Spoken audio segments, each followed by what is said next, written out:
Hello students, welcome to 10 class 98। हम लोग पढ़े हाई स्कूल प्राथमिक गणित भाग 1 वर्ग 9 के लिए। हम लोग पढ़े चैप्टर 3 बहुपद के गुणनखंड फैक्टराइजेशन ऑफ पोलिनोमियल्स। इसमें हम पिछले क्लास में प्रश्नावली 3A का सभी क्वेश्चन सॉल्व कर चुके थे।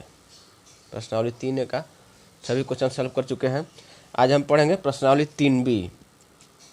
प्रश्नावली 3B में है कि x square plus b x plus c के रूप में जो बहुपद है उसका गुणनखंडन कैसे करते हैं वही सीखना है। तो x square plus b x plus c के रूप में जो बहुपद है उसका गुणनखंडन करने के लिए जैसे एग्जांपल ले लेते हैं। इसका जो है देखिए, x square plus b x plus c में मध्य पद जो हो गया बी एक्स हो गया, और जो अचर पद है सी जो है अचर पद है। तो क्योंकि सी में एक्स नहीं लगा हुआ है, एक्स जो है चर पद है, तो सी में एक्स नहीं लगा हुआ तो सी अचर पद हो गया। तो इसके लिए सी को दो खंडों में इस तरह से बांटेंगे, सी को दो खंडों में इस तरह से बांटेंगे ताकि मध्य पद के गुणांक जो बी है, दोनों खंडों का जोगफल जो है मध्य पद के गुणांक बी के बराबर होना चाहिए, और दोनों खंडों का गुणनफल जो है सी के बराबर होना चाहिए। दोनों खंडों का गुणनफल सी के बराबर होना चाहिए और दोनों खंडों का जोगफल जो है मध्य पद के गुणांक बी के बराबर होना चाहिए। जैसे एग्जाम्पल ले लीजिए, इस एग्जाम्पल से समझा देते हैं आपको। X square plus 6x plus 8 दिया हुआ है, तो यहाँ पर अचर पद सी है, अचर पद 8 है, ठीक है, 8 अचर पद 8 है। तो 8 को दो ऐसे खंडों में बांटेंगे ताकि दोनों का जो गुणनफल जो है वो 8 के बराबर हो जाए और दोनों का जोगफल जो है 6 के बराबर हो जाए, ठीक है, मध्य पद के गुणांक 6 के बराबर हो जाए। तो 8 के दो खंड 2 गुना 4 कीजिए अथवा 1 गुना 8 ये हो सकता है। ध्यान से देखने पर पता चलता है कि आप लोग ऐसे भी देखिएगा तो पता चल जाएगा कि जो है 2 और 4 का जोगफल जो है एक्स के गुणांक 6 के बराबर हो जाता है, जो उचित है, और 8 के अन्य दो खंड 1 गुना 8 से यह संभव नहीं है। तो यहाँ पर 2 और 4 का गुणनफल 8 हो जाएगा और 2 और 4 का जोगफल जो है 6 के बराबर हो जाएगा। तो इस तरह से 6x को दो भागों में बांट देंगे, दो खंडों में 2x प्लस 4x, ठीक है। इसके बाद कॉमन लेके इसका गुणनखंड निकाल देंगे। तो चलते हैं प्रश्नावली 3B में, यही है इसमें, इस क्लास में, इस प्रश्नावली में। प्रश्नावली 3B का पहला क्वेश्चन है x square plus b x plus c में बी बराबर दिया हुआ है पी माइनस क्यू और सी बराबर माइनस पी क्यू। तो x square plus b x plus c का गुणनखंड क्या होगा, गुणन का खंड क्या होगा, ठीक है। गुणन का खंड, गुणनखंड आपको हम पहले क्लास में बता चुके हैं कि गुणनखंड किसको कहते हैं। गुणन का खंड, जो गुणन है उसको खंड कर देना है। तो ये देखिए पहला क्वेश्चन है, बी की जगह पर पी माइनस क्यू रख दिए और सी की जगह पर माइनस पी क्यू रख दिए। तो सी अचर पद है, सी अचर पद है, तो इसको दो खंड में बांटेंगे ताकि इसका गुणनफल जो है माइनस पी क्यू के बराबर हो जाए और जोगफल जो है पी माइनस क्यू के बराबर हो जाए। तो माइनस पी क्यू को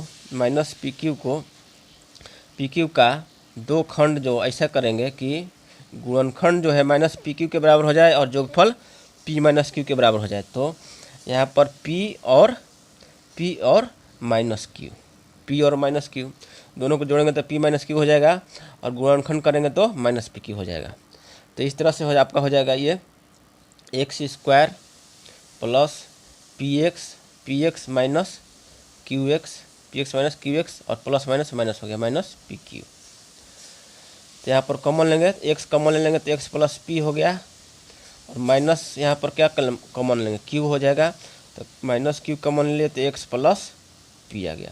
तो इस तरह से आ गया क्या, एक्स प्लस पी, तो एक्स प्लस पी कॉमन हो गया। इसके बाद हो जाएगा एक्स माइनस क्यू। यही हो गया गुणन का खंड, ये आपका गुणन है, इसका खंड हो गया एक्स प्लस पी। साफ साफ लिख देते हैं, x plus P into x minus Q. यही आपका आंसर हो जाएगा, ठीक है, समझ गए। अब कह रहा है दूसरा क्वेश्चन कि रिक्त स्थानों में रैखिक बहुपद भरें। तो यहाँ पर देखिए, यहाँ पर जो है BC है, अचर पद BC है, इसका जो दो खंड करेंगे तो B और C और इसका जोगफल करेंगे तो B प्लस C।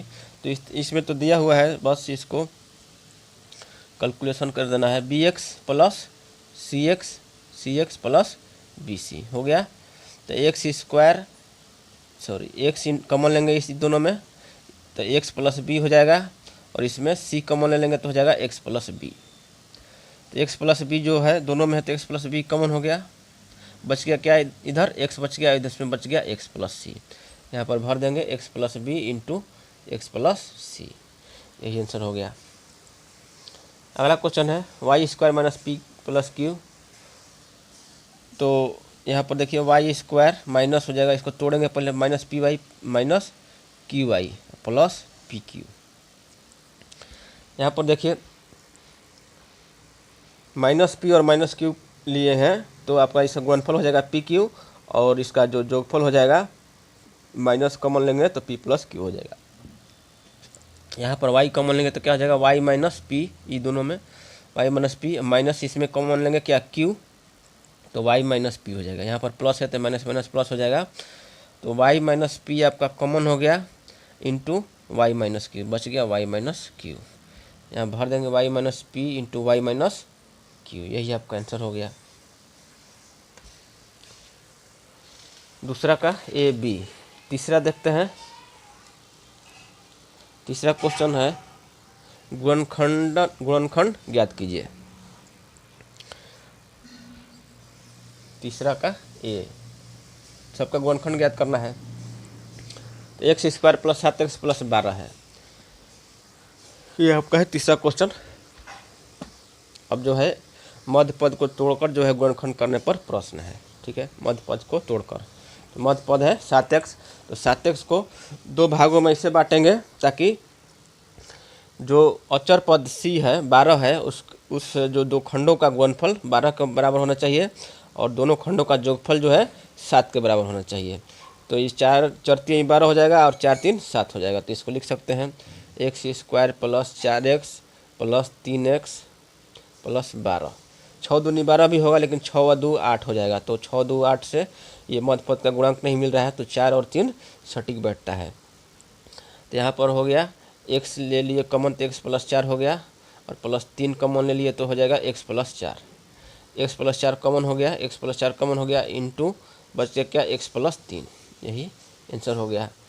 b है ए स्क्वायर माइनस 12 प्लस 35, 35 है, तो 35 को वैसे दो खंड में बांटना है ताकि गुणनफल 35 के बराबर हो जाए और जोगफल 12 के बराबर हो जाए। तो 7 5 35 और 7 5 12, तो a square plus 7a plus 5a plus 35 बराबर हो जाएगा a इंटू ए प्लस 7 और प्लस 5, यहाँ पर कॉमन लेंगे तो हो जाएगा a प्लस 7। a प्लस 7 दोनों में कॉमन हो गया, a प्लस 7 दोनों में कॉमन हो गया, बच गया कितना a प्लस 5, यही आंसर हो गया। सी नंबर क्वेश्चन है x square plus 14x plus 48। तो 48 है, तो 8 6 48 करेंगे और 8 6 जोड़ेंगे तो 14 हो जाएगा। तो इसको क्या लिखेंगे x square plus 8x plus 6x plus 48। तो यहाँ पर जाएगा x इंटू, इस दोनों में कॉमन लेंगे, फिर इस दोनों में x इंटू एक्स प्लस 8 हो गया, प्लस 6 कॉमन ले लेंगे तो हो गया x प्लस 8 हो गया। तो x प्लस 8 तो कॉमन हो गया, इंटू बच के क्या x प्लस 6, यही आंसर हो जाएगा आपका। डी नंबर क्वेश्चन है x square plus 14x plus 45। तो 45 15 3 45, 9 5 45, तो 9 5 14 हो गया। 9 और 5 करेंगे तो गुणनफल जो है 45 के बराबर हो जाएगा, और 9 5 14 जोगफल जो है मध्य पद के गुणांक 14 के बराबर हो जाएगा, तो 9 और 5 हो जाएगा। तो इसको लिख सकते हैं x square plus 9x plus 5x plus 45, तो बराबर हो जाएगा x कॉमन ले लेंगे तो हो जाएगा x plus 9 plus 5 into x plus 9। तो x प्लस 9 कॉमन हो जाएगा, x प्लस 9 कॉमन हो गया, बच गया कितना x प्लस x और 5, x प्लस 5, यही आंसर हो जाएगा। अब देखते हैं चौथा में वही है गुणनखंड ज्ञात करना है। तो चौथा में अब देखिए इसमें है थोड़ा सा चेंज किया है कि यहाँ जो मध्य पद का जो गुणांक है वो माइनस में है, ठीक है, तो माइनस में है, और यहाँ पर सी जो है अचर पद जो है 120 ये प्लस में है। तो हमको जो है गुणनफल जो ज्ञात करना है, इसको दो खंडों में बांटना है इस तरह से कि गुणनफल 120 के बराबर हो जाए और जो दोनों का जोगफल जो है वो -22 के बराबर हो जाए। तो यहाँ पर क्या करेंगे, किस तरह से बांटेंगे 120 को, तो 12 दहा 120 होता है, ठीक है। 12 दहा 120 होगा, तो -12 और -10, ठीक है। -12 और -10 करेंगे तो आपका इसका -22 आ जाएगा और इसका गुणनफल जो है +120 के बराबर आ जाएगा, ठीक है। तो यहाँ पर कर देंगे y² -12y -10y, आपका -22 हो गया ये, और +120। अब जो है यहाँ से कॉमन लेंगे y, इसमें से कॉमन लेंगे तो y -12 बच जाएगा, और यहाँ पर -10 कॉमन लेंगे तो y -12 बच जाएगा। y -12 कॉमन हो गया, y -12 कॉमन हो गया, और फिर y -10 बच गया। यही आपका आंसर हो जाएगा। अब जो है बी नंबर देखते हैं।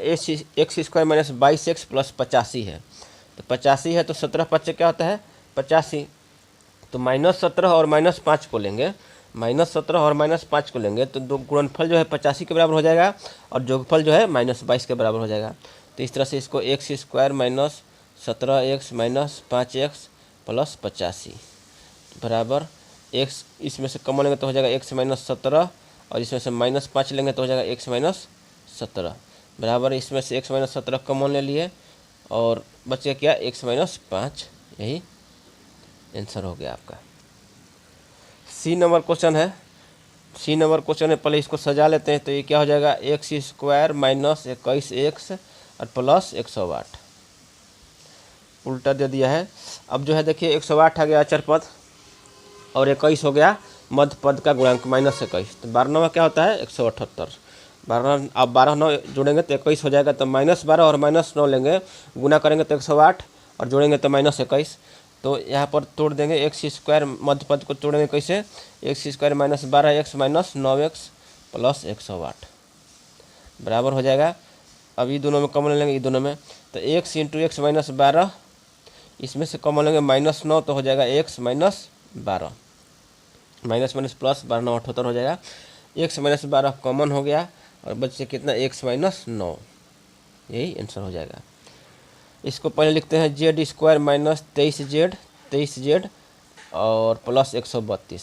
132 है तो 132 को दो खंडों में इस तरह से बांटेंगे ताकि गुणनफल जो है 132 के बराबर हो जाए और जोगफल जो है -23 के बराबर हो जाएगा। तो -12 और -11 23 हो जाएगा, और 12 11 से गुना कीजिएगा तो 132 प्राप्त हो जाएगा। तो यहाँ पर हो जाएगा z² -12z -11z, दोनों मिलकर हो गया -23z + 132। तो ये बराबर हो गया z × z -12 और -11 इंटू यहाँ पर z -12 हो गया। बच के कितना z -12 कॉमन हो गया इंटू z -11, यही आंसर हो जाएगा तीसरा का। चौथा का डी का हो गया। तो 4 नंबर क्वेश्चन तक सॉल्व कर लिए। पांचवा देखते हैं।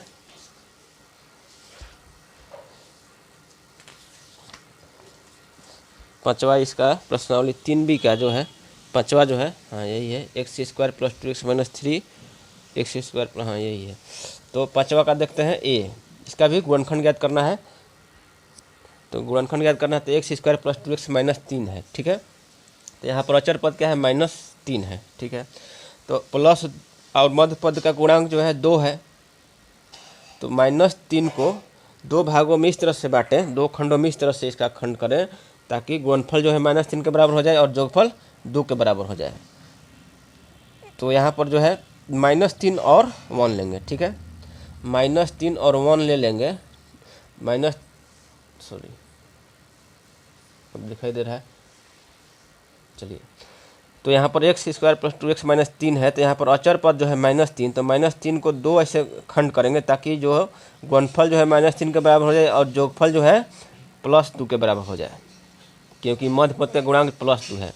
तो -3 और 1 यदि लेंगे तो आपका हो जाएगा -3 तो गुणनफल हो जाएगा, लेकिन जोगफल जो हो जाएगा माइनस में आ जाएगा। तो यहाँ पर क्या करेंगे -3 1 नहीं लेंगे, आपको -1 और 3 ले लेंगे, ठीक है। -1 और 3, तो x² -x + 3x हो गया, 2x हो गया और -3 हो गया, ठीक है। -1 और 3x 3 ले लिए। अब जो है इसमें से कॉमन लेंगे तो x × x - 1 और +3 × x - 1, एक्स माइनस 1 तो कॉमन हो गया, बच गया कितना, एक्स प्लस 3। यही गुणन का खंड हो गया, ये गुणन है और इसका दो खंड हो गया, एक्स माइनस 1 और एक्स प्लस 3। समझ में आ रहा है आपको। बी नंबर है x square plus x minus 110। तो ये माइनस 110 है और यहाँ पर प्लस एक्स है, तो 11 दहाँ करेंगे तो 110 हो जाएगा। तो -11 प्लस 11 करेंगे और -10 करेंगे, तब जाके ना ये प्लस 11 एक्स बचेगा और गुणनफल जो है -110 के बराबर हो जाएगा। तो यहाँ पर x square plus 11 x minus 10 x, 11 x minus 10 x कितना बच गया, एक्स हो गया और -110। अब जो है इसमें से कॉमन ले और इसमें से, तो एक्स इंटू एक्स प्लस 11 हो गया और -10 ले लेंगे तो एक्स प्लस 11। ये कितना हो जाएगा आपका, एक्स प्लस 11 कॉमन हो गया, बचे कितना, एक्स माइनस 10। यही आंसर हो गया। सी नंबर क्वेश्चन है -48 है।